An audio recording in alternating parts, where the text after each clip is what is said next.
Have you ever said yes when you really wanted to say no? Of course you have. We all have. Someone asks for something. You hesitate for a second, but then you say, yeah, sure. Even though you don't want to, even though you're tired, even though it annoys you. And then later, you feel drained, frustrated, maybe even a little angry. Hello and welcome back to Bookworm. Today we're diving into Not Nice, a book that explains something very real. Being nice is not always kindness. Sometimes it's fear of rejection, fear of conflict, fear of not being liked, and slowly, without noticing, you start choosing others over yourself again and again. Stay with me as we dive deeper, because once you see this pattern, you'll start noticing it everywhere. And if you enjoy content like this, don't forget to like and subscribe. All right, let's just jump right in. Welcome to this explainer. Today, we're going to completely dismantle a concept that society has practically hardwired into us from day one. I'm talking about the idea that being nice is the ultimate virtue. Actually, scratch that. We're going to see how it's often the exact opposite. We'll be looking at the core ideas from Dr. Aziz Ghazipour's book, Not Nice, and trust me, it is a total paradigm shift. We're going to unmask what's really going on behind people-pleasing. So let me ask you a question and be totally honest here.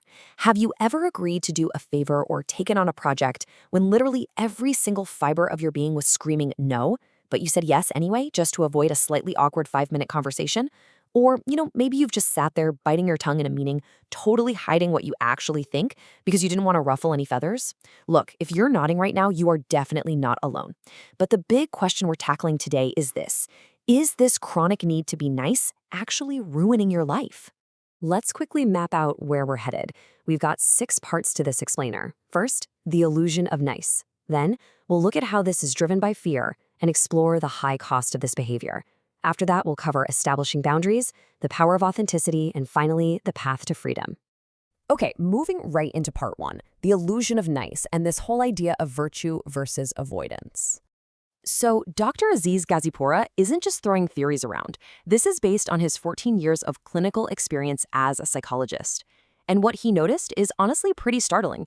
He found that the clients who tried the absolute hardest to be nice all the time were actually the ones struggling the most with anxiety, guilt, and chronic frustration. He calls it being trapped in a cage of niceness. It's like they can't directly ask for what they want, and they definitely can't openly disagree with anyone. And why? Because they've fused the idea of being nice with being a good person. They don't even realize this mental trap is literally tearing them apart inside because they are just terrified of being seen as selfish or bad. Now, this is a really crucial distinction, nice versus kind. What's absolutely fascinating here is the stark contrast between the two. See, being nice is really all about hyper-monitoring yourself. It's walking on eggshells to make sure you never offend anyone, never create waves, and basically ensure there's zero friction. It's pure avoidance. But being truly kind, that means honestly expressing your true self. True kindness allows for honesty. It allows for vulnerability, even if it means creating a little bit of temporary discomfort in the room. All right, let's get into section 2, driven by fear, and meet what we call the inner approval seeker. This quote really hits the nail on the head. It comes out of a fear of displeasing others. It's driven by fear, not virtue. I mean, wow. This completely exposes the shocking truth about nice behavior. It's not born from some high moral ground, like we like to tell ourselves. It's actually a desperate attempt to just avoid disapproval. The author points out that we all have this internal approval seeker. And when we're acting overly nice, that approval seeker is literally driving the bus. It takes a totally normal human desire, wanting to be liked, and mutates it into this absolute obsessive necessity for survival. So what does this actually look like in the real world? Well, look at these everyday symptoms.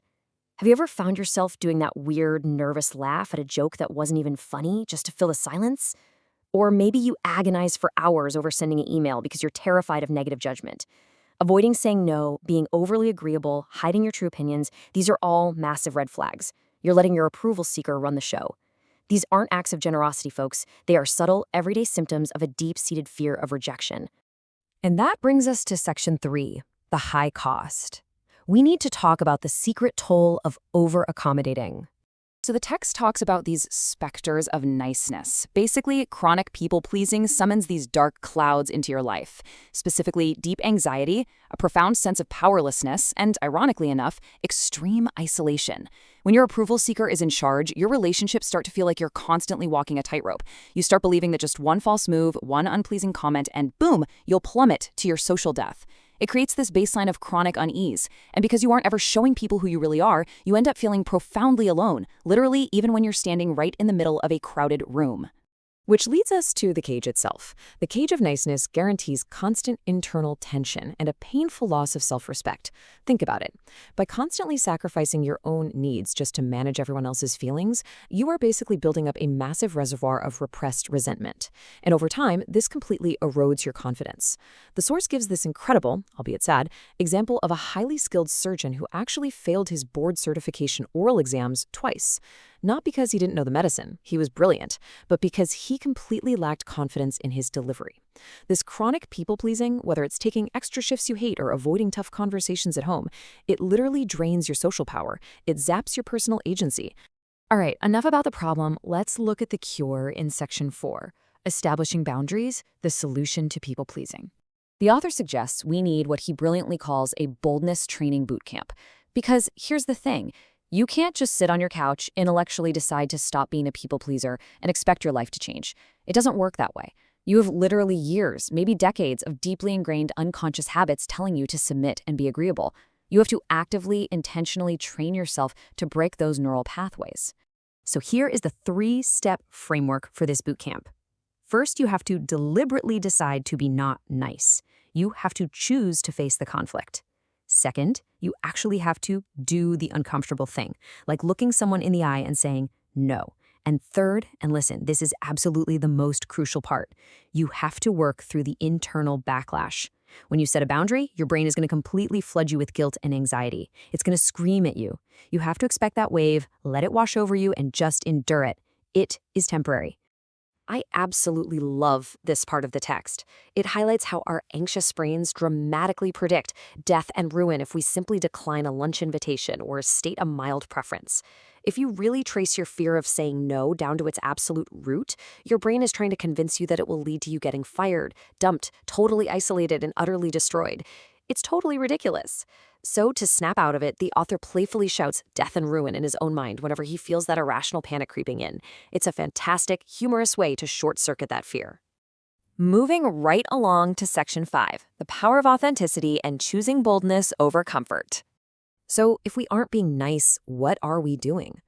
Look at this guide. Being not nice doesn't mean being a jerk. It simply means valuing what you think and feel and vulnerably expressing your true desires. It's a massive shift. Instead of feeling overly responsible for everyone else's feelings, which, by the way, is literally impossible to manage anyway, you start acting with healthy self-interest. You share your grievances directly. You speak up in the meeting right away instead of waiting 20 minutes for the perfect opening. You are actively choosing authenticity over this exhausting illusion of perfection.